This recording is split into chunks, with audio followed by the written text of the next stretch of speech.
Welcome into the Off-Brand Sports Podcast, where we talk about really just our favorite sports teams and the sports that are going on. Not a ton going on right now, but we do have some interesting news to get into. Some things have definitely happened this week. But before we do that, let's go ahead and introduce ourselves. I thought since this is our first episode, it might be a good idea to just talk who some of our favorite teams are, kind of get our biases out in front of us. But let's go ahead and start it off with Zach. Just talk a little bit about who your favorite teams are. I'd say the Broncos if we're talking football. I'm definitely more of like a winter sports kind of fan. So I would say hockey, but Canadian cities I really like. I would say Toronto. I would really love to like just go see a game in Toronto. I think that'd be an amazing experience. Some other favorite teams, obviously the Avalanche. I'd have to say maybe I don't know, the Kings. They're kind of cool. I like Drew Downey a lot. All right. But yeah. I'm definitely a Denver homer. So any of the Denver major sports teams, Rockies, Nuggets, Broncos, and Avs are who I truly like die hard root for. But outside of the Denver area and hockey, I definitely root for the Capitals. They're definitely my Eastern Conference team. And as far as like football, the NFC, I know it's going to sound a little bit weird and sound like I'm jumping on a bandwagon, but the Buccaneers are my NFC team. I can verify Marshall's been a Bucks fan forever. Definitely Not root a for the bandwagon. Broncos. Definitely root for the Broncos more than the Bucks, but still, Yeah. I've been a Bucks fan since I was a little kid, just because I used to love Pirates, and figured I'd start liking the Bucks when I was like 3 or 4 years old. Yeah. So I mean, when the Bucks got Revis a few years ago, Marshall went on and on about it. So just to give you a little bit of a length here, this is not a new thing. Marshall's always been kind of riding the Bucks as his second team. For me, I'm really like my two sports that I really watch a ton of are hockey and football. So hockey, the Avs, all the way. Can't. I mean, they're. I live and die by watching the Avs. So definitely my number one team. I also my Eastern Conference team. I like to root a little bit for the Carolina Hurricanes, but nothing massive there. They're just kind of. There's no other team to root for. Definitely, it's the Canes. And then in football, huge Colts fan. I've been watching them since like the Manning era. I fell in love watching Peyton Manning, and that's kind of where I've been since then. I loved Andrew Luck, one of my favorite quarterbacks, and now a little bit in limbo since he retired, but still got to root for him. I don't watch a ton of basketball or baseball, but when I do, I'm rooting for the Denver team. So go Nuggets, go Rockies, and then other than that, honestly, the third team that I watch the most behind the Colts and the Avs is probably the women's national soccer team. I like them a little bit. They're interesting to watch and super dominant. So that's a fun one. But yes. I'll pretty much only get around to watching the women's team whenever there's the Olympics going on or the Women's World Yeah. Cup. But still, yeah, they are a fun team to watch. Yeah. I I do watched like. them in Vancouver once. It was really cool. I mean, I do like some sports outside of the major four. In soccer, I root for Bayern Munich in the Bundesliga. Definitely don't watch it that often, but if I had to pick like a soccer team, yeah. And then Yeah. do like watching some golf. Kepka, and Rory are my guys. So, but Cool. yeah. So All right. So we've kind of got our biases out of the way. So when you see us talking about teams and if you feel like we're a little biased, now you know why. Those are our teams. So we can also get into some of the news this week. There's some interesting things have really happened, which is good because lately that has not been the case.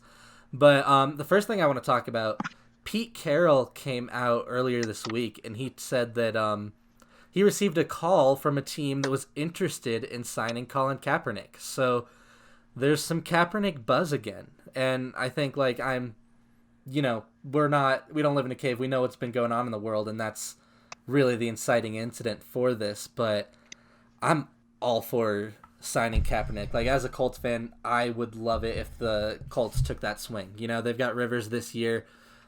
Ship off Jacoby Brissett somewhere else and sign Kaepernick, and I think that's a really good. Like even if it doesn't work out, it's a good risk to take. Try and see if you can find your quarterback of the future that way. How old is Do you Cap? guys have thoughts on that? He's, I believe, just early 30s. Oh, okay. Yeah, see, If that. I mean, the last like 4 years that this has happened, he's not necessarily gotten older, or gotten younger, and Yeah. you don't really know how his football game has progressed, not playing at the highest levels. Right. Yeah. So So, 32 years old. I mean, Pete Carroll was saying it's like the only reason that he didn't sign him back when he had the chance to is because like he saw Kaepernick as being a starter. Um, but obviously, no other teams did at the time. So I don't know. I don't really vibe, I guess, with what Pete Carroll was coming out and saying. I just kind of feel like it was a little bit of a like, oh, I feel like I should say this type of thing. Hmm. Yeah. The guy's taken multiple years off, so if you're signing him, you're not signing him to start this year. But, if you say, I would do if I was running the Colts right now, I'm saying, well, I've got Rivers starting this year. That's not really up for debate at this point. But, let's bring Kaepernick in behind him. We'll see. Give him a year to get back into NFL speed, get back in a system, learning an offense, back in NFL game shape, and see maybe next year, see what he looks like. Yeah, I mean, it is kind of interesting. It'll be a talking point for probably until the NFL season starts. Yeah. What do you guys predictions on? Do you think that he gets signed? Just I want to hear what you guys think. I'm gonna say no. I'm gonna I'm say also no. gonna Yeah. say no. I'll also Okay. just say no. I just as much as like I hate to say it, I feel like it is still sort of a distraction for a team to go out and sign him. Whether or Yeah. not that's like a good, I mean, it's not necessarily anything against what he Right. We're not here to take did. sides or anything. No, but I just don't know if that team that signs him is looking for that kind of like buzz and just an extra just pair of eyes that the entire football world is just going to be watching and following and see what Cap's next move is, not only on the football field but off of the football field or Yep. just. Yeah. And I just, unfortunately, like I do want him to get signed because I think he'd be a good ambassador for the league. I just don't really see a team taking a chance on him, especially if they haven't in the last 4 years. And like I said earlier, Exactly. he hasn't gotten younger, and you don't really know where his football game is. Yeah. I think that he might. I think there's a couple things that have to happen. I think that public opinion has changed enough, especially here recently, that the kneeling isn't going to be as much of an issue. I know there's still people who are against it, but at this point, I think public opinion has changed from on the fence to at least a majority of people are going to be good with it and in support. So I think that's going to help him. The biggest thing here, though, is how much money is he going to ask for? Because like I Right. said, no one's going to sign him to be a starter after all the years off. So is he going to... If they say we'll give you $5 million, is that going to be enough to bring him in? Is for like backup money? Because if he's willing to take backup money, I think that he will get offers. But if he's not willing to take backup money, then I don't think there's any chance he gets signed. Do you think? Do you have any idea what team might sign him on a cap watch? You might say. Ooh, I am very curious. I think I mean, couple, Billy, like- your Colts would Yeah, be your very Colts. interesting to be I would honest. love them to. I don't think that they would, just because I Just know good fits off the top of they your head. love Jacoby Brissett in that room a lot more than I do. Like, Jacoby Brissett, one of the greatest guys in football. Like, you love to have him in your locker room, but as my number 2 quarterback, I would prefer Kaepernick, but I don't think that's a move that the Colts would legitimately make. A couple other ones, I would love to see the Bears sign him. Oh, okay, that's a good pick. Yeah. Yeah, I think he'd do well in Chicago. Kind of push Trubisky out a little bit. I think I'm past Trubisky as a starter. Oh, I yeah. think that ship has sailed, so I think they're looking for anything possible, and I think Kaepernick could be a good fit there. Well, the thing is, they went out and got Foles though, so I don't really see them bringing in Kaepernick as Yeah, Foles have, like, isn't a like a three-man- starter either, though. And if Which Cap is still has fair. that ability, but I mean, the thing about Kaepernick is that no one was even thinking about this a month ago. Right. So when they did sign Foles, maybe they're having a little bit of Let's bring in Kaepernick for a tryout, see what he looks like. But yeah, I agree. I don't think it's likely, but I would love to see it. But so That's the other one I really. why do you think all this like Kaepernick buzz has started? Because he's always still been there. I mean, he tried to get back in the league a couple years ago. Because the protests have Yeah, swayed public clearly. opinion to an extent. Absolutely, that's the reason it's like even an option at this point. No, I would definitely agree. But still, I feel like there is going to be some sort of distraction behind that whole, Kaepernick Yeah. signing either way. I mean, Maybe. just to kind of see if he could still play in the league for one, because he was a pretty high quality starter when he was in the league. Absolutely. For at least a couple I years, mean, he was started like, in a Super Bowl, and Yeah. like how many quarterbacks can say they started in a Super Bowl? It's not a ton. But yeah, that's a definitely an interesting story to follow. So we'll see if there's any developments in that moving forward. But another interesting news bit. This one we all touched on. We're Colorado sports fans, so we were watching the Nuggets.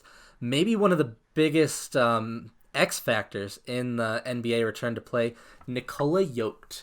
Nikola Jokic looks ripped. He lost about 25 to 30 pounds. What did you call him? Nikola Yoked? Yeah, Nikola I'm Jokic. dead. That's funny, actually. Nikola yoked. I like it. The guy's like it. ripped. This is a guy who's known for not really being in the best shape, and now he is. So, what does this do to his game? Positive or negative effects? To me, What this are your only thoughts here? adds to his game. Like, his I game agree. in the first place isn't all, like, bodying everybody. Although that is a big part of Jokic's game. I mean, he's still going to be big, strong. He's not losing size, like, Yeah, height-wise. He's gonna be the same player, except more agile and quicker now. And it's yeah, and I just gonna mean, add. 30 pounds lighter, but he put on the muscle, So Oh, I 30 pounds know. lighter, but still stronger, maybe. He's gonna be way I stronger. think this is all good things for the Nuggets. I mean, we'll see. We'll see. When Shaq lost a bunch of weight, he wasn't the same player he was with like the Lakers when he was in Orlando. Yeah. So But Shaq's all like his game is in the post. Like Jokic Yeah. shoots. But I It'll mean, definitely. I agree that I do agree that is good, just going to benefit Jokic's game. I mean, he's a very skilled center. He's like a point guard playing center. Yeah, but definitely, like, there's a little bit of hesitation before saying 100% this will definitely be good. Like, Oh, we this need to has to be see super how it excited. translates first. I'm excited for it. I think it's a positive, but definitely, like, let's watch first. Maybe that wasn't the best move, but I I mean, losing weight's definitely never a think it bad was. thing. No, I mean, it it's can be. definitely not. Sometimes it makes you a little more injury prone, but we'll have to wait and see. All right. But probably a good thing. And Yeah. I think we're all in agreement that we think it's gonna be a good thing. Yeah, At yeah. least. I think he was the Okay. second heaviest player in the NBA before all this stuff happened. That's an Which is interesting pretty fact. crazy. That's true. Massive, Yeah. dude. Yeah, the guy used to drink like two liters of Coke before he was drafted, and like, I mean, there's a reason that the Nuggets took a swing on him because they saw the skill, but they did not see like Yeah. the physical I prowess. mean, there's a reason he was a second round pick. All right, so let's last thing to touch on. This is something I never thought I would say in my life. But I think that the NHL seems to be taking the lead on the return to play over the NBA. The NHL typically waits to see what the NBA is going to do and then follows up, but a couple things the NHL has gotten done first. They announced kind of their format first. They didn't wait for the NBA and just copy it, which they do a lot. They're also the NBA maybe a little bit further along with some of the dates. We have a little bit of when the games are going to be played versus the NHL doesn't, but and the where. NHL seems to be a little bit more organized in the. Yeah, we don't have official announcements. Those should be coming next week for the NHL, at least rumored to. But they seem to be, at least the health and safety standards seem to be a little bit ahead of the curve, which is interesting. But both of them close to returning, which is very exciting. Yeah, I mean the NHL just came out with their plan for Phase 3. It's going to start on July 10th. So that's just full training camps. Don't have a specific date yet for Phase 4, but I would imagine that it's going to be somewhat along the lines of the NBA, late July, early August, early August, and then probably ending up like the championship Stanley Cup probably ends up mid-October, finish up mid-October. Yeah. It's going to be interesting to see where next season falls. I kind of feel like the schedule is going to be kind of swayed for at least another 3 or 4 years, just because Definitely how condensed one. this next. Yeah, at least next year, but And then probably a couple more. It might be interesting. I know there've been some speculation about permanent changes, which could be interesting. I know there's been talk about the NBA like permanently moving to a January start, which could be interesting, but I don't think that it will happen. I think it should happen though. I mean, they're I competing agree. with a lot of stuff in the fall. I mean, the NFL, majorly. Even though the NFL only has like a few days a week that really takes over, those few days a week are a lot of games that the NBA is missing out on. MLB, playoffs, college football. So I would agree with the or the NBA benefiting from moving their season start time back, like to a Christmas start time would be fun. Yeah, that'd be awesome. Christmas Eve kind of kick off the season. I'd like that. And it was funny because the NFL announced they're going to have a Christmas game. Oh yeah, I didn't see that. I saw something about that. Maybe We'll have to look into that. Maybe talk about it next some week. sort of, yeah. So that's really the key news things that I had. Did you guys have anything else that you wanted to touch on? No. Yeah, no, I'm All ready right. to get into over-under. So, well, before the over-under, let's get into our very first off-brand sports betting segment. So this is a segment that I'm personally pretty excited for. The way we're going to do it, every episode, we each come up with one bet.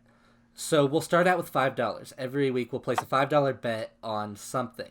And then at the end of the year, we'll pool all the winnings, and whoever has made the most money over the year, assuming that we end up with a net positive and not a net negative, whoever has made the most money at the end of the year will pick a charity, and all the winnings are donated to that charity. So these can be any bet you want. We're trying to keep them... We're trying to do mostly like bets that will be resolved within a week, but there's definitely some, especially right now with not a ton going on, where we'll be doing futures bets. So maybe like who wins the cup, or who win like over-unders for the NFL season, things like that. But predominantly bets that will be resolved within a week. We'll keep a running record, so you'll be able to see our winnings and our records on the screen when we're making these bets. But first bet of the year, Zach, let's hear it. What are you putting your money on this week? All right, my first one is actually, I think, a pretty good bet. It's an odds boost. I think this is actually very likely to happen. Lakers, Bucks in the final. Oh, okay. What is that odds Definitely boost? interesting. What did it Plus cost? 350. By the way, these odds coming from DraftKings, so if the odds boosts are there, it's because DraftKings did an odds boost. Not a sponsor, but DraftKings, get in touch with us. We could be a sponsor. Sportsbook. Yeah, it's pretty fun because sports betting is now legal in Colorado, although there's not a lot to bet on. But Zach, what were those boosts? What did It's the a boosts plus up to? 350. Oh, okay. Yeah, I like those odds. Okay. Yeah, I would put some money on that too. I feel like that's pretty much the likely outcome to happen, to be honest. Yeah. So, yeah. So my $5 bet, typically I'll maybe put some outlandish or risky bets when we're doing this. Yeah, This whole Marshall's our stuff, big but- swinger here. What's that? You're our big swinger here. You know, the high odds ones, definitely the ones you like a lot. Yeah, just kind of gets my heart beating when I do those. But this week I'm kind of staying safe. I'm going to La Liga in Spain for their top league, and I'm taking Real Madrid over Valencia, minus 225 odds for Real Madrid. I just like that bet, and I feel like it's a pretty safe bet to make, at least for my first bet, so I don't start looking like an idiot once I start swinging 2,000 odds. So Basically, we're Plus trying to stay 2,000 out of odds. the negatives here. Yeah. have some money in the bank, so those odds, if they don't pay out, you'll still have a positive number. Yeah. I stuck with a soccer bet. I went to the Champions League. Um, I think me and Marshall are both kind of on the same page here. We don't know a ton about soccer, but we took some favorites to win. I took Arsenal at +1/5 over Brighton. Um, Anytime I can get a team favored to win with positive odds, those are the kind of bets I like to take. So maybe not the most likely outcome, if not better, if not better than 50-50, you know what I mean? Likely to be a tie, could go either way. Definitely a close odds kind of game, but I like Arsenal. Got to stick with that Kroenke connection, some of the Denver sports teams. But solid odds, positive odds on a favorite. I mean, what more can you say? I like him to win this week, and hopefully they'll keep me in the give me some positive gains here. All right. So go ahead, Marshall. Oh, nothing. Zach just All right. kind of has a futures bet, which is cool, and we have a couple of shorter term bets, so Yeah, we'll have to wait to definitely. see how these play out. Yeah, should be interesting. I like all of them, honestly. I might throw a little money on you guys' bets as well, just for myself. But we're gonna go ahead and move on here to our over-unders. So this week we're going over the NFC over-unders, just their win-loss totals. We'll do the AFC next week. Marshall and I actually did it when we were doing some practice episodes. Marshall and I kind of went over those, but we'll do it with Zach here and go over it again for the AFC next week. But kicking off the NFC, I didn't realize before, so I put together, again, these odds from DraftKings. I went over to kind of organize these a little and see what the odds were. I didn't realize I like the AFC a lot better than the NFC this year. I think that the elite teams, there are a couple good teams in the NFC, but I think the elite teams to me seem to be in the AFC. Yeah, I would probably agree, although there are some unproven teams in both the NFC and AFC that could kind of sway the mean either Some direction. sleepers for sure, yeah. The proven ones, your Kansas City and your Baltimore, to me, are the two teams I love this year, Kansas City and Baltimore, and they're both in the AFC. Yeah, I would agree that those are probably the top two teams in the league. But one of my teams that we will be discussing probably a little bit further could maybe shock some people. Yeah, we'll talk Not about even them. shock some people, but... Yeah, we'll talk about them. They're definitely, you guys, we'll mention it when we get there. Me and Marshall have a strong disagreement on one of these teams. But we'll start it off with the NFC North. So we have these organized by the team favored to win. Vikings and Packers both at 8.5 for the over-under. Vikings slightly technically worse odds, so lower payout for the over. So technically favored to win the division, although it's really tied in the over-under with the Packers. Vikings are at -150 for the over, +123 for the under. I'm taking the over right away on the Vikings. I think they're going to run away with this division. Okay. I just do not like this division at all. I They did lose agree. some talent, but I mean, Kirk Cousins has proven that he's a pretty solid regular season quarterback and can win some games. So, not necessarily maybe the primetime games yet, but still the Vikings have a lot of talent. It'll be interesting to see how that Dalvin Cook contract situation gets resolved. Yeah, the one thing I'll say about that, Dalvin Cook holding out, but Alexander Madison is a very, very good running back, his backup. So I'm not too worried about their run game in that regard. Yeah, they did lose Diggs, but they had a solid draft and still have a bunch of talent and young pieces all over the field. Yeah, so I'm taking the over for the Vikings. Probably not too much over. I do like the 8.5. I'm probably going 9 or 10 wins for the Vikings, but I do think that they win this division. It'll be interesting to see how the Packers do, but we'll get into them in a second. Okay. So I agree with you on not loving this division, but I'm actually taking the under here. I think this is an 8-8, 9-7 team, so I'm kind of right around 8.5. But tiebreaker for me, I'm just taking the odds. I think it could go either way, but I'm taking the +123 over the -150. I think losing Diggs is a little bit of It hurts them a little. They definitely could still win the division, but if I had to pick, I lean Packers a little bit for this one.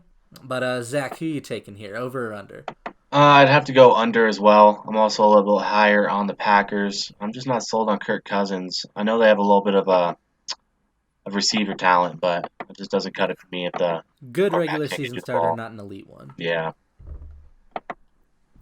So I'm going to go with the Cool. under on the Vikings at 8.5. Yeah, good odds on the under too. So we're a little split on this, but definitely 8.5 seems right for the Vikings. So we'll get into the Packers. Zach and I both mentioned that we like them a little better. I do think the Packers win 9 or 10 games, so I'm taking the over here. Aaron Rodgers may not be in his prime anymore, but still a very, very good quarterback. Maybe on his way out, but he's still there for now. Devontae Adams, great receiver, so like the team, I'm going over. Zach, what do you think? Also taking the over on the Packers. Like you said, probably about 9, 10 wins on the season. Yeah, I'll take the over on them. I'm Yeah. gonna go to left field here, and I'm going with the under on the Packers. Okay. Under does have slightly better odds here. Yeah, just the odds are swaying me for one. For Yeah, two, plus 113 on the under, minus 137 on the over. and for two, Aaron Rodgers is getting a little bit older, not necessarily like out of his just total contention window, but I do think that he's kind of getting a little bit like fed up with the way that the Packers are being run, and I feel like if I was Aaron Rodgers, I feel like the Packers are trying to maybe do their best to kick me out. That's how I would feel, whether or not that's true. I mean, with the draft of Jordan Love in the first round, not going out and getting him any of the receiver help. I mean, yeah, he does have Adams, but outside of that, he does not have a lot of help. I just don't really love the direction that the Packers are heading at this time, and I think that Rodgers is probably going to be wanting out here soon. And I think this is a team kind of full of distractions. I mean, there's already been a lot of offseason buzz of how Rodgers is reacting to the whole Jordan Love situation. So I guess we'll have to see, but I'll take the under for the Packers, actually. Okay. Yeah, definitely fair assessment. And again, like 8.5 really does seem right around where I'd expect them to finish. I'm kind of in agreement with Vegas here. That's right in their line. But I do think that for me, what gave them the edge was just I don't like the division. So I think that they can get some easier wins on the Bears and Lions and bump up that win total a little bit. But let's move on to the Bears. You're over under 7.5, minus 115 for the over and minus 106 for the under. I'm hammering the under hard on this one. I do not like Mitch Trubisky. I don't think that they're a very good team. I don't love their running game either. I think this for me, this is one of the easiest picks here for me. I'm taking the under every time, and it's got better odds. So I'm in agreement there. I mean, you don't really even know how the quarterback situation is going to play out. I mean, who knows if Foles actually comes in and steals the job. I mean, both quarterbacks, not necessarily my favorite guys. So, yeah, under for me on the Bears as well. yeah. I'll also take the under on the Bears, and I would not be surprised if Nick Foles comes and steals the job Absolutely. from Trubisky. That would surprise me. Nick Foles, If we see that. one of the most interesting names in football to me. Yeah. I mean, dude, huge contract and just couldn't prove anything. Mm-hmm. So. Maybe the best backup quarterback in NFL history, and just not a starter.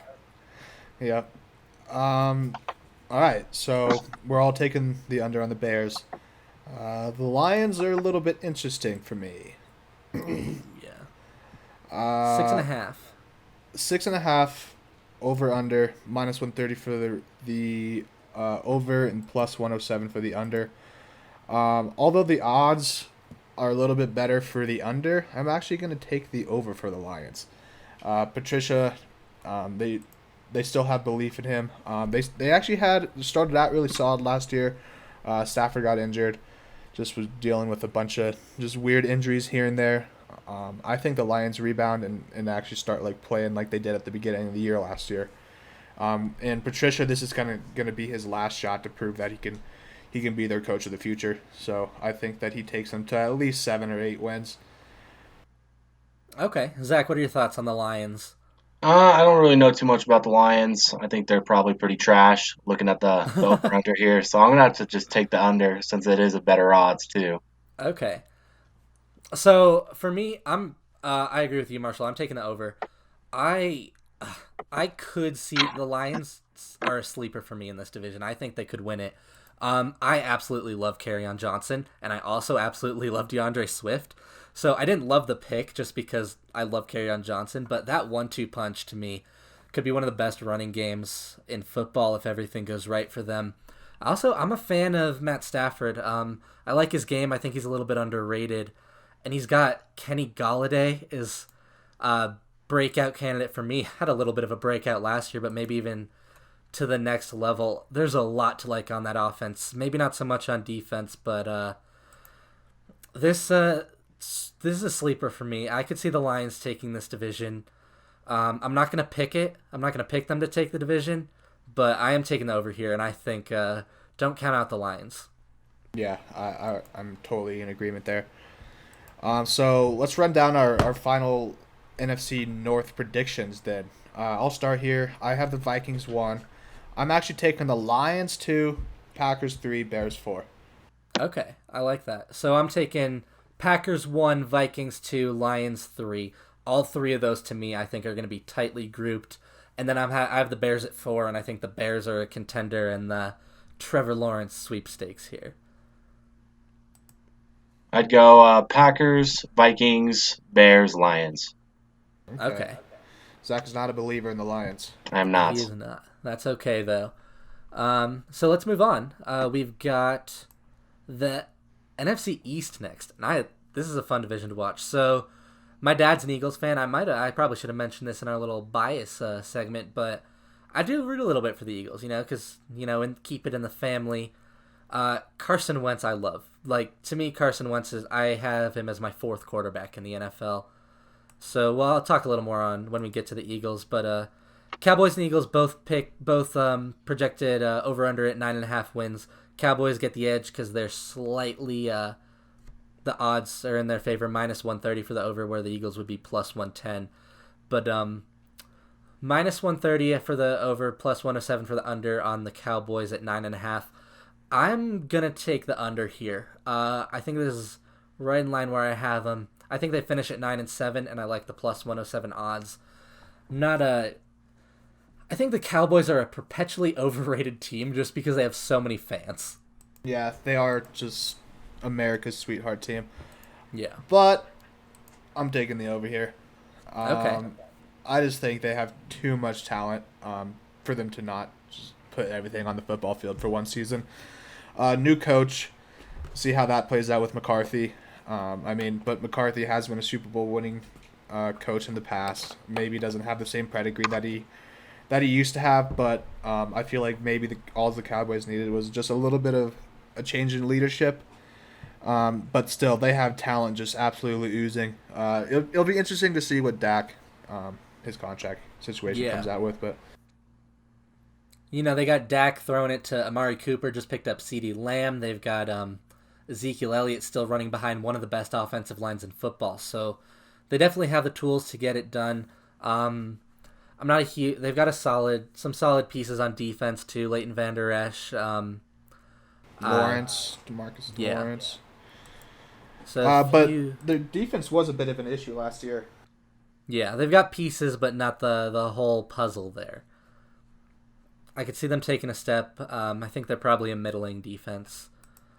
I am not a huge believer in Dak Prescott, but when I say that, it sounds like I don't like him as a quarterback. I am 100% sold on Dak Prescott as a high-level starter. I think sometimes he gets grouped into that elite tier, which I don't agree with. Yeah. Zach, would you like to add anything? Over on the Cowboys. Over on the Taking Cowboys. the over. So you like him here. Cool. Yeah, solid team. Not too much more to say. Marshall, you had something? I was just gonna say I do not see. Yeah, like you were just touching on. Dak is a solid, probably like a franchise quarterback, but I do not think he's a $40 million quarterback and that's what he's wanting right now. So Yeah, I agree. So let's move on to the Eagles. Also over under 9.5. You're getting positive odds plus 110 on the over and minus 134 on the under. I'm taking the over here. I touched on it earlier. I think Carson Wentz the top 5 quarterback in football. Didn't love their draft. They did take a receiver, but not one of the ones I'd have loved. Took Jalen Reagor. Justin Jefferson was still on the board. T. Higgins still on the board. Pittman Jr. still on the board. But still, when you've got an elite quarterback, you've got a floor, and that floor is a solid team. I also like Miles Sanders to take a step this year, kind of become one of those, at the very least, 1,000-yard rusher, if not maybe one of the better running backs in the league. They've got offensive line issues have really been because of injuries, but if everyone can stay healthy this year, one of the better offensive lines. They've got a lot going for them, and Fletcher Cox still an elite player on the defensive side of the ball. I love the Eagles. I think they win 11 or 12 games, and I think they might come back to Super Bowl contention this year. Yeah, so I'm also taking the over on the Eagles, but probably not by too much. It would not surprise me, though, if they drop below the 9.5 wins, because Carson Wentz's injury issues is still a huge red flag for me. Fair. I think his injuries may be a little bit overblown, but still definitely present. Zach, thoughts on the Eagles? I think they could also take the over on this. I think they're about, I don't know, 10 or 11 win team, maybe 12 even, but over on them. Awesome. Okay, so moving on to the Giants. 6 wins for the over-under, minus 125 on the over, plus 103 on the under. Zach, why don't you kick us off? What do you think I'm of the definitely Giants? going to have to go with the under on this one. The Giants just aren't good ever since losing Beckham Jr. and getting out there with Daniel Jones last year or a couple years ago. It just wasn't looking good. They're just not in a good direction, I don't think. Okay. I like Daniel Jones a little bit more. I think he had a solid rookie year. Didn't look like an elite player or anything, but looked like he has starter potential. So I like him to take a step this year. And I think he's definitely... I don't think of him as a true breakout candidate. I don't think he turns into an elite player or anything, but I think he can carry them to an 8-8 season, so I'm going to take the over here. Again, I like the Giants to exceed expectations, but I definitely don't think they're a playoff team. This one is interesting to me. I do like some of the talent, the pieces they've been picking up. Saquon Barkley is still... he got injured very early on last year. Yeah. So it'll be interesting to see how he bounces back from that. But the whole thing that I am very curious to see is how this whole Joe Judge experiment's going to work out. Definitely not a name that I saw them being in contention. But you never know. Maybe they saw something that the entire rest of the country didn't see. He was on Belichick's staff for quite a while, special teams guy, but yeah, maybe they saw something they liked clearly, so maybe they were right. I guess I didn't take my pick. Yeah. You see, I like the 6 wins for them. They're right at 6 wins, but if I had to choose, I'm gonna say that they're just under for this year, probably a 5-win team. Better odds there. Yeah, I'm rolling with the better odds just because I don't necessarily believe in the whole Joe Judge experiment. So. Fair enough.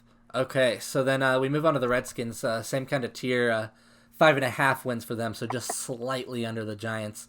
Plus 115 if you want the over, and minus 139 for the under. Marshall, what are your thoughts here? I'm hammering the under. I think the Redskins are the worst team in the entire NFL. I agree completely. Yeah, so I think them and Jacksonville. Yeah, I think they're a 2 or 3 win team. Gonna be in the Trevor Lawrence sweepstakes next season. So. Yeah, I agree. I think they're very bad. They've got some talent. Chase Young is good. I am not a believer in Dwayne Haskins, which is why I think they're in that Trevor Lawrence sweepstake. Trey Lance coming in too, so kind of the runner-up prize there if they can't get Lawrence. I do think this is one of the bottom 3 teams in the NFL. Bottom 2, I think, for me, the bottom 3 are Jacksonville, Washington, and Chicago. So any one of those teams, I'm hammering the under on. I don't like the Redskins at all. Zach, what do you think of them? Definitely the under on the Redskins for sure. Yeah. I do Not a like great football team. Maybe they'll surprise us. I do like Chase Young. I think he's going to be Defensive Rookie of the Year, front runner all season, but that's not going to be enough to push them over the edge. Can't get it done without an offense. So, let's give our final standings predictions for the NFC East. I am going to go ahead and take the Eagles to win it. I want to be bold and take the Giants, but I'm not going to do it. I'm going to take the Cowboys at second, Giants at third, and the Redskins in last. That would be crazy if you did that. Yeah. So I like the Giants, but I don't think they can get to 9 wins, and I think the Cowboys will be 9-7, the Giants will be 8-8. Okay. So mine is in order of the odds here. I'm taking Cowboys, Eagles, Giants, Redskins. Okay. Fair enough. Yeah, that looks pretty good to me. I'd also have to go straight down the list there, and that'd be mine. All right. So let's get into the NFC South. So don't be surprised if this podcast ends up being 2 hours long because me and Marshall won't shut up about the Bucks. But before we talk about them, let's talk about the Saints, just so we can get it out of the way real quick. Saints 10.5 is the over/under mark. -106 for the over, -115 for the under.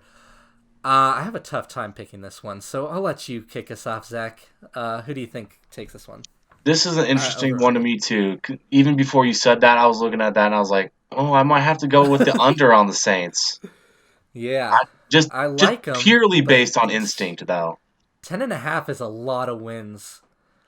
Especially for a team dealing with, the whole Drew Brees situation. I don't know necessarily how that affects their, locker room dynamic. Maybe it doesn't at all. But I feel like maybe someone tries to take a run at Drew Brees on another team. I feel like he backtracked a little bit and kind of saved himself that. I don't think he'll be a target. But, but they do have Jameis Winston, backing him up in Taysom Hill, so who knows? Maybe I'm curious about Jameis Winston. Got that LASIK going. Yeah, maybe he can actually see. Maybe he can actually see a backfield now. So, and Jameis Winston did lead the number 1 passing offense technically last year. He might have thrown 30 picks, but number 1 in yards. So, first quarterback dynamic in NFL there. history. I don't think that Winston takes over unless Breeze gets hurt, but I'm curious. Definitely, this is the team that here. This is the team that should sign Kaepernick. Just that locker just room have all dynamic would 3 be of them so in a room. Interesting. Yeah, Kaepernick, all and 4 Breeze, of them. and Winston. Yeah, and Hill. Can we get the what's that documentary series, the HBO one? What's it called? Oh, Hard Knocks, right? Yeah, can we get a Hard Knocks on the Saints after adding Kaepernick? Can we have can we see that locker room? That'd be an interesting thing for sure. Yeah, so I guess, are we all taking the under here?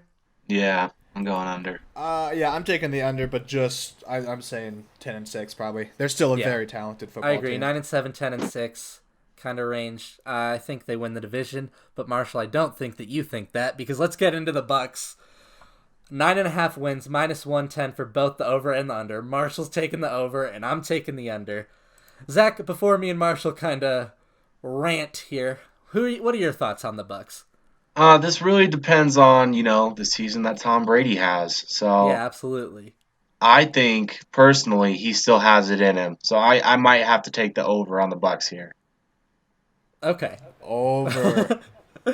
Marshall, you're taking the over. I say they're a 13-3 team. Really? Whoa. Wow. Yes. I truly believe bold. That. If you look at their offensive weapons, it's absolutely insane. I mean, Jameis led them as the highest passing offense in the league last year, and you're just bringing in TB12 to throw to Mike Evans, Chris Godwin. I mean, Gronkowski's coming back. You don't know how exactly he's gonna look. I'm not sold on Gronk. Took a year off. Already aging, has the back issues. I don't know that he even plays a full season. A super injury prone guy. Could be out of shape. We don't know what he's going to look like. Gronk is an X factor, but I'm not sold on him. I cannot deny. I think the best 1-2 punch at wide receiver in football with Godwin and Evans over there, and also some talent at tight end with Gronk. Good receiving core. They've got some solid pieces on defense. Shaq Barrett's a guy I love. CSU alum. Go Rams. Oh yeah, led the NFL in sacks last year. My thing is payday too. If you are taking the Bucks at 13-3, you're buying Tom Brady as an elite quarterback, and one of the best ever to play the game. I know you have him at 1. I think he's the second best ever to play the game, which is a topic for another pod. But 2 years, 3 straight years, his QBR has gone down. Back-to-back years, he's gone down in touchdowns. His completion percent down in 3 straight years. I don't really think of completion percent as a significant statistic, but still gone down. Go watch a Tom Brady game from 2016 and then watch one from 2019, and noticeably less zip on the ball. I think he's still going to be a good quarterback. I think he'll be a top 10 to 15 quarterback. I don't think that's enough to carry the Bucks to 10 wins. I just I would disagree. I don't see it. See, he brought the Patriots last year to 12-4. Did he bring the Patriots to 12-4, or did the NFL's best defense bring the Patriots to 12-4? Okay, but still, I mean, Tom Brady was the quarterback, and there's an argument to be made that the only reason his total QBR has gone down is because the lack of weapons that he's had in New England over the last few years. Yeah. Like Definitely last year, he was had... throwing to a bunch of rookies and Edelman. This year, he's stepping in. He doesn't even have to be like a Tom Brady of even 3 or 4 years ago. He just has to be somewhat of a relevant Tom Brady, bringing in leadership skill, and throw some slant passes out to Godwin and Evans and let them do the work. I don't know. I think that Evans and Godwin undeniably very, very good, but they had the number 1 pass offense last year. Obviously, Brady's probably not going to give you the 30 interceptions, but they still couldn't make the playoffs even with that. Godwin's and Evan had to me, I think Tom Brady is an upgrade over Jameis Winston. Is he a significant upgrade? Is he a 6-win upgrade over Jameis Winston? I don't think that he is. I think he maybe takes another step back. If I'm giving my prediction for Tom Brady this year, I'm saying 3,500 yards, 20 touchdowns, 5 picks, and I don't think that's enough. I also love their first round draft pick with Tristan Wirfs, so yeah, that'll definitely help them. I mean, just in terms of protection, that's definitely what the Bucks needed when Tom was coming in. I just don't see this team not being at least relevant in the playoff picture at the end of the year. Okay, we're gonna have to agree to disagree on this one. I know we're definitely both pretty entrenched in our sides, but to me, the Bucks could land anywhere from 7-9 to 10-6 in my opinion. It just depends on, does Brady regress at all, or does he regress significantly? What happens with him? Major X factor. What is Gronk? A lot of variables going into the Bucks, so I could see him anywhere 7-9 to 10-6. So I'm taking the under. I think they bottom out at 9-7.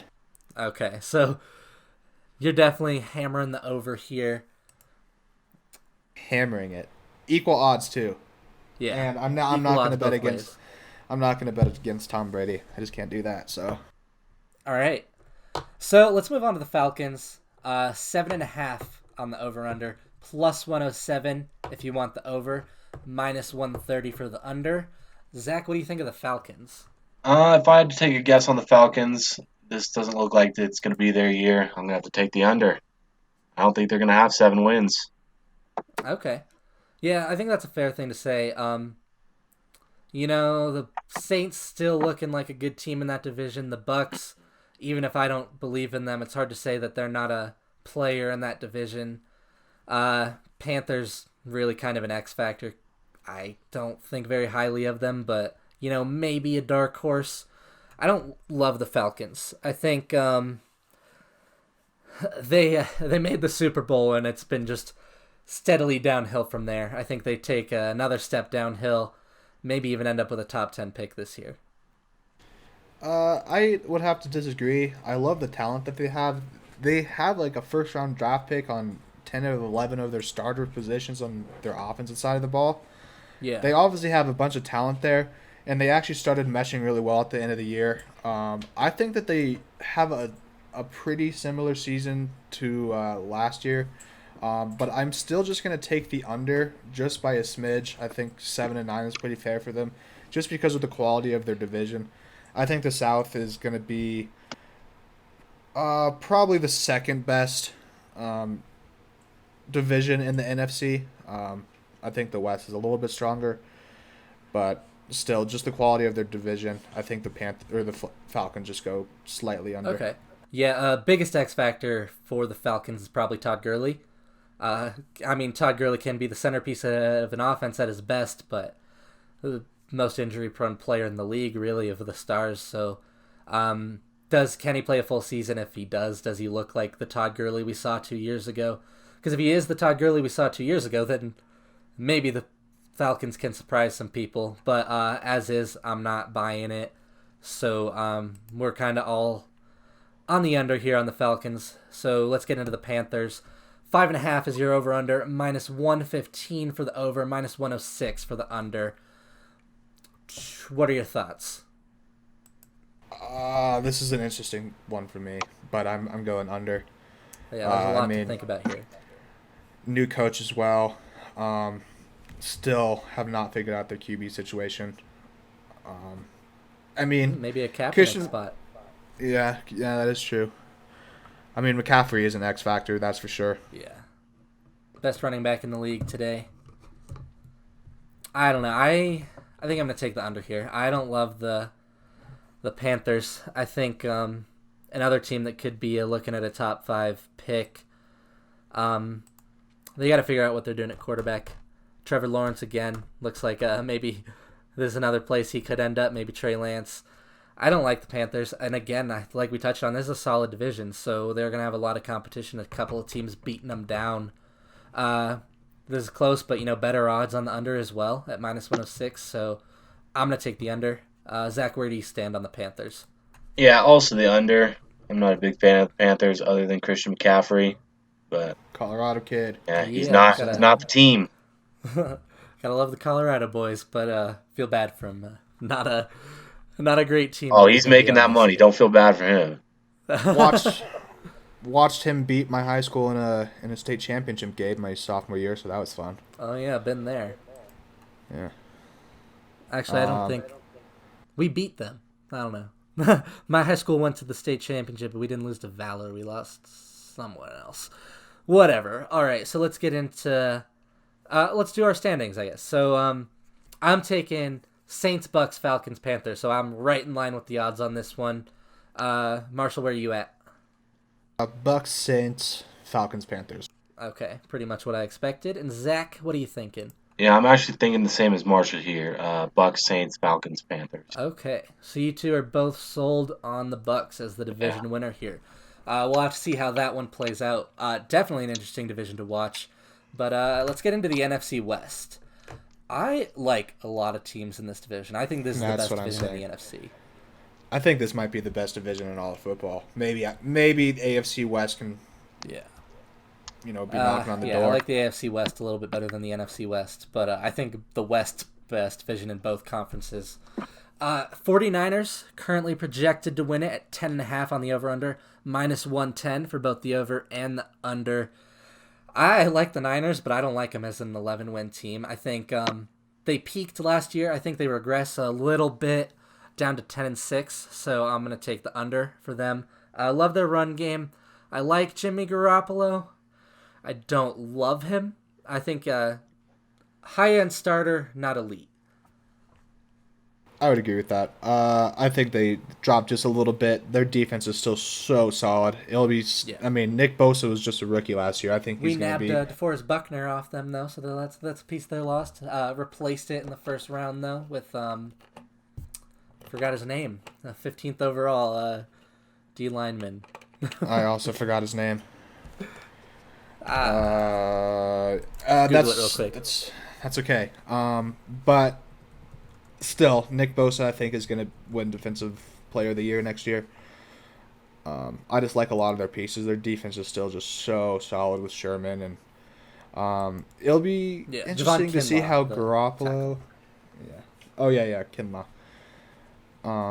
Yeah, it'll be interesting to see how Garoppolo does. Definitely had a solid year last year.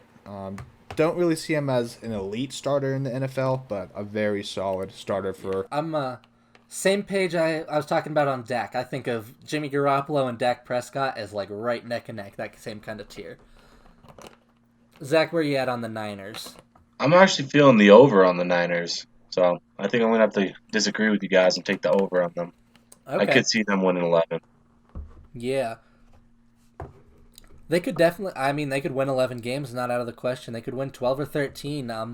They were in the Super Bowl last year, so I think they might have a little bit of regression. But it's fair that they might not. So they've got a running game that I like. I like so much going on there. You know, you got Breida, you got Mostert, and you got Tevin Coleman. So you don't really have a star running back there, but they hit you with so many. Yeah, it's just by committee there. I mean, you saw that work in the Super Bowl, so until Patrick Mahomes did his thing. So. Yeah, but not a lot you can do about Patrick Mahomes, best player in football, in my opinion. So let's get into the Seahawks next then, and my second best player in football, Russell Wilson's team. 9.5 is the over/under for these guys, plus 110 for the over, minus 110 for the under. I'm rolling with the odds here. I'm taking the plus 110. I think this team wins 10 or 11 games. But Zach, what do you think of the Seahawks? I also am going to have to take the over on the Seahawks. They're just consistently good. Russell Wilson is just a beast out there. I really think they could win 10 or 11 also. Yeah, I'm hammering the over on this one too, especially because better odds. I mean, it'd be pretty silly to. I just don't see the Seahawks as a 9-win team. I mean, I think they win double-digit games. Absolutely. Yeah. Go ahead, Marshall. Oh no, go ahead. Okay, I absolutely love Chris Carson.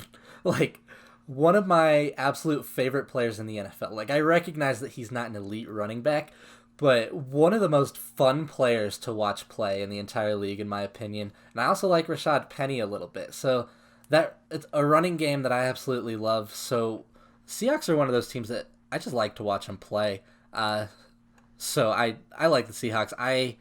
I am taking them to win the division, but we'll get into that when we do the standings. So let's move on to the Rams, the other NFC West team that was just recently in a Super Bowl. Their over-under is now 8. Minus 125 if you want the over, and plus 103 for the under. This is an interesting one for me. I'd like to hear you guys' thoughts before I give my take. I am gonna go with the under on this one. I think they're a 7-9 team. They haven't been the same since they lost in the Super Bowl. Yeah. I mean, Todd Gurley was hurt, and now he's out of town. Jared Goff is making a boatload of money. I still like Jared Goff as a quarterback. I just don't know if he's like truly worth the money that he's making. Aaron Donald's probably the best defensive player in the league still. I don't hate the team, but I'd say that they're just under at 7-9. Yeah. Okay. Zach, what do you think?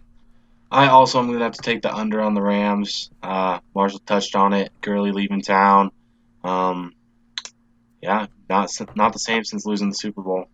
Yeah, absolutely. That offense ran through Gurley.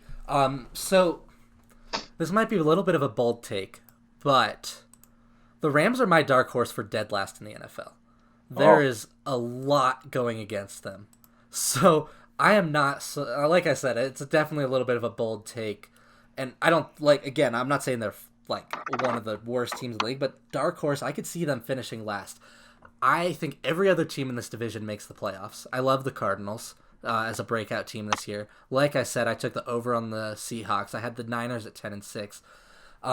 So the Rams have a lot to deal with in their division. I don't think they're going to win a lot of divisional games. I think they might go 0-6 in the division. Also better odds on the under. I don't love Jared Goff. I think he was a one-year wonder, and I think that 1 year got him a little bit of money, and that took him to the Super Bowl. But once he, without Gurley, that offense really did run through Gurley, and it became clear when he was no longer really a part of it, dealing with all the injuries. So, if I had to give a pick, I'd take them at 6-10 as their record, but I would not be blown away if this team finished 3-13. Wow. Yeah, that is interesting. I do like McVay, though. I love Sean McVay as a coach. Yeah.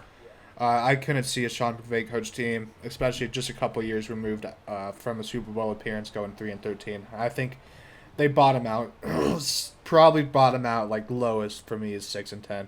They still have a bunch of talent on their team. Fair. I mean, I'm sure I'm in the minority with how low I am on them. Sean McVay, the most interesting coach in football to me. If you had asked me a year ago who the best coach in football is, I would have said Belichick, and then I would have said after that, I'm thinking maybe Sean McVay at number 2.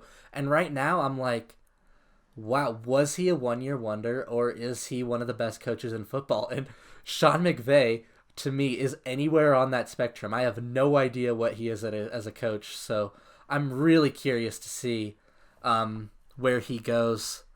I lean towards him being, at the very least, a good coach, but definitely not as high on him as I would have been if you'd asked me a year ago.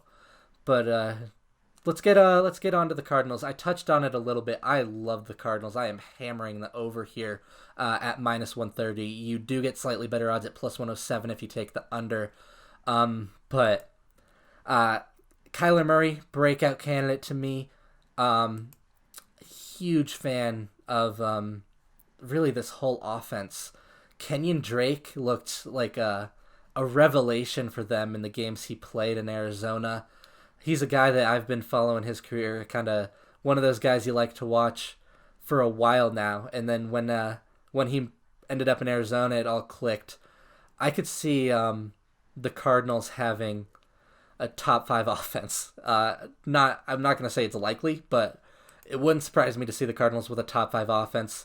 I think they have some hurdles to get over in their division, which I don't think they win the division, but I do think they win 9 or 10 games.